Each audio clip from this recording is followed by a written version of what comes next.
आज हम बताने जा रहे हैं 2011 में रिलीज होने वाली अननोन फिल्म की कहानी की शुरुआत होती है डॉक्टर मार्टिन हैरिस और उनकी पत्नी लीज से, जो जर्मनी के बर्लिन पहुंचे हैं। मार्टिन एक इम्पोर्टेंट बायोटेक्नोलॉजी प्रोजेक्ट पर काम कर रहे हैं और इसी सिलसिले में उन्हें एक कॉन्फ्रेंस में शामिल होना है। एयरपोर्ट से दोनों टैक्सी लेकर होटल पहुंचते हैं, लेकिन होटल पहुंचते ही मार्टिन को रियलाइज होता है कि उसका एक बैग टैक्सी में ही छूट गया है। लीज रिसेप्शन की तरफ चली जाती है, जबकि मार्टिन बिना ज़्यादा सोचे उस बैग को वापस लेने के लिए दूसरी टैक्सी पकड़कर निकल जाता है। टैक्सी एक लड़की चला रही होती है जिसका नाम आगे चलकर गीना बताया गया है, लेकिन एयरपोर्ट पहुंचने से पहले ही रास्ते में उनकी टैक्सी का भयानक एक्सीडेंट हो जाता है।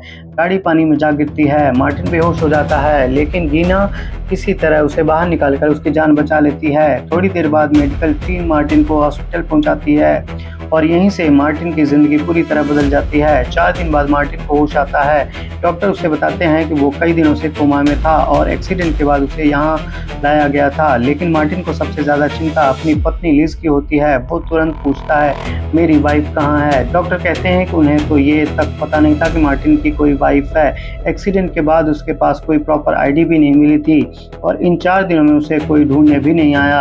असली नाइटमेयर तो हॉस्पिटल से बाहर निकलने के बाद शुरू होने वाला था। मार्टिन किसी तरह हॉस्पिटल से निकलता है और सीधे उसी होटल में पहुंचता है जहां वो लीज के साथ ठहरा हुआ था, लेकिन यहाँ सिक्योरिटी उसे रूम में जाने ही नहीं देती क्योंकि मार्टिन के पास अपनी आइडेंटिटी प्रूफ करने के लिए कोई डॉक्यूमेंट नहीं था। तभी उसकी नज़र लीज पर पड़ती है। मार्टिन उसे देखकर राहत की सांस लेता है और उसके पास जाने की कोशिश करता है। सिक्योरिटी उसे रोकती है। मार्टिन कहता है कि ये उसकी वाइफ है। सिक्योरिटी लीज से कंफर्म करती है और लीज मार्टिन को पहचानने से साफ इनकार कर देती है।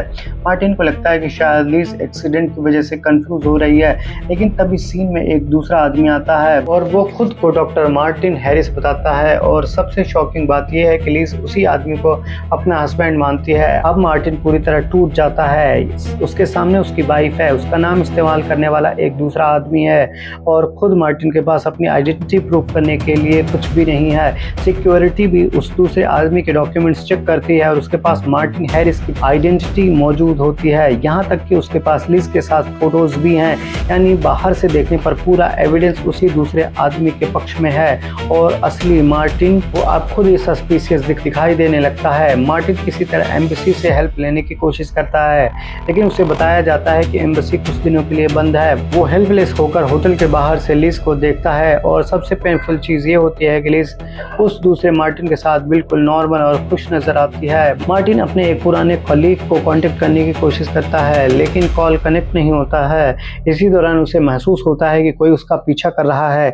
एक कार उसे फॉलो कर रही होती है। मार्टिन तुरंत वहां से निकलता है और मेट्रो स्टेशन में घुस जाता है। किसी तरह वो पीछा करने वाले आदमी से बच निकलता है, लेकिन मेट्रो में बैठने के बाद मार्टिन को एक और चीज़ याद आती है। उसके पास एक डायरी है जिसमें उसने कुछ बातें और नंबर्स लिख रखे हैं। उसे धीरे धीरे महसूस होता है कि शायद ये नंबर्स किसी नॉर्मल नोट का हिस्सा नहीं है। शायद इन नंबर्स के अंदर ही उसकी खोई हुई आइडेंटिटी का कोई क्लू छिपा है। मेट्रो के बाहर निकलते वक्त मार्टिन की नज़र उसी टैक्सी पर पड़ती है जिसमें उसका एक्सीडेंट हुआ था। वह टैक्सी के नंबर को पहचान लेता है और उसी के जरिए उस लड़की तक पहुंचता है जिसने उसकी जान बचाई थी।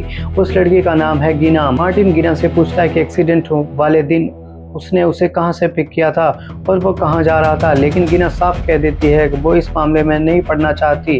मार्टिन के पास कोई दूसरा ऑप्शन नहीं है। वो गीना से मदद मांगता है। धीरे धीरे गीना उसे बताती है कि वो उस दिन मार्टिन को होटल से पिक किया था और तभी मार्टिन की हालत और ज़्यादा कंफ्यूज हो जाती है। मार्टिन अपने कलीग से मिलने पहुंचता है, लेकिन यहाँ भी उसके लिए एक बड़ा शॉक इंतज़ार कर रहा होता है। वहाँ पहले से दूसरा मार्टिन हैरिस मौजूद है। दोनों एक दूसरे को देखते हैं। एक तरफ वो मार्टिन है जो खुद को असली मानता है और दूसरी तरफ वो आदमी है जिसके पास मार्टिन की ऑफिशियल आइडेंटिटी है।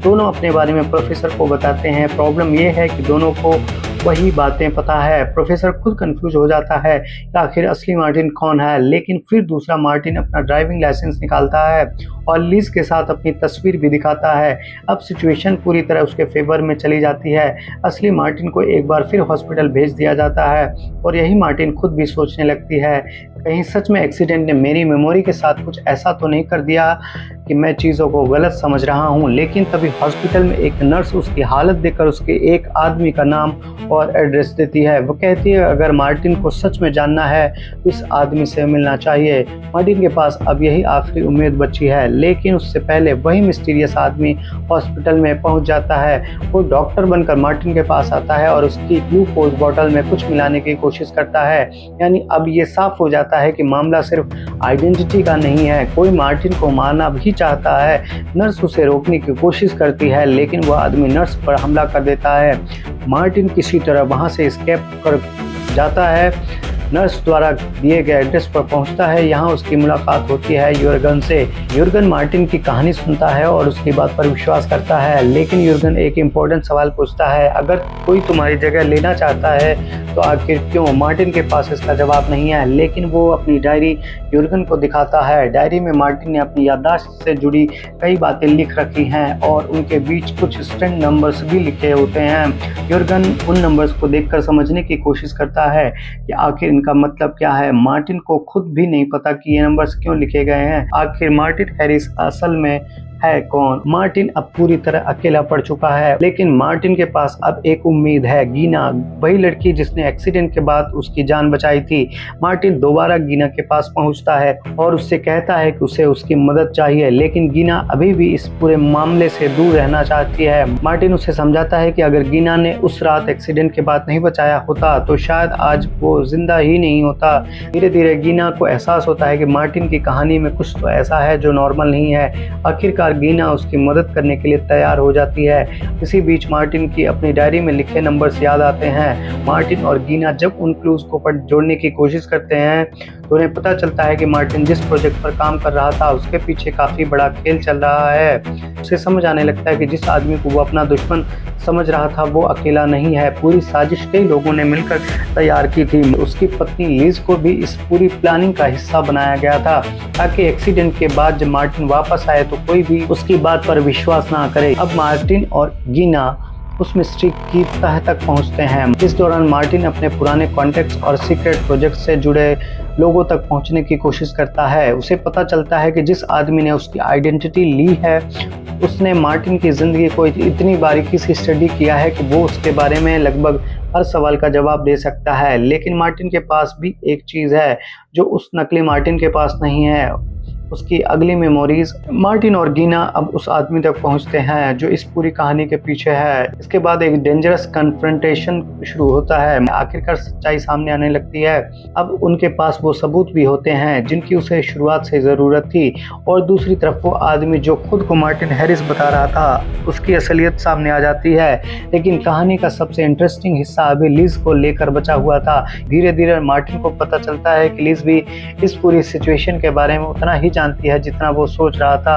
असल में मार्टिन की पुरानी जिंदगी में कुछ ऐसी चीजें थी जिन्हें वो खुद भी पूरी तरह नहीं समझ पा रहा था, और यही वजह थी कि एक्सीडेंट के बाद उसकी मेमोरीज और रियलिटी के बीच इतना बड़ा गैप हो गया था कि मार्टिन उस पूरी साजिश को एक्सपोज करने में कामयाब हो जाता है। अब उसकी आइडेंटिटी वापस उसके पास है, लेकिन इस पूरे सफर में उसने एक चीज जरूर खो दी है, अपनी पुरानी जिंदगी। मार्टिन और गीना एक दूसरे के करीब आ चुके होते हैं। गीना ने उस वक्त उसका साथ दिया जब पूरी दुनिया उसके खिलाफ थी, और इसी वजह से मार्टिन उसकी मदद का बदला चुकाना चाहता है। वो गीना को पैसे देता है और कहता है कि वो अपनी ज़िंदगी नए तरीके से शुरू कर सकती है। मार्टिन उसे पैसा देता है और उसकी घड़ी वापस कर देता है। अब मार्टिन खुद भी एक नए सफ़र के लिए तैयार है, और आखिरी सीन में मार्टिन और गीना एक साथ ट्रेन में बैठते हैं। दोनों बर्लिन से निकलकर एक नई जर्नी पर चले जाते हैं। फिल्म यही खत्म हो जाती है। यही थी अननोन 2011 की पूरी मूवी एक्सप्लेन कहानी।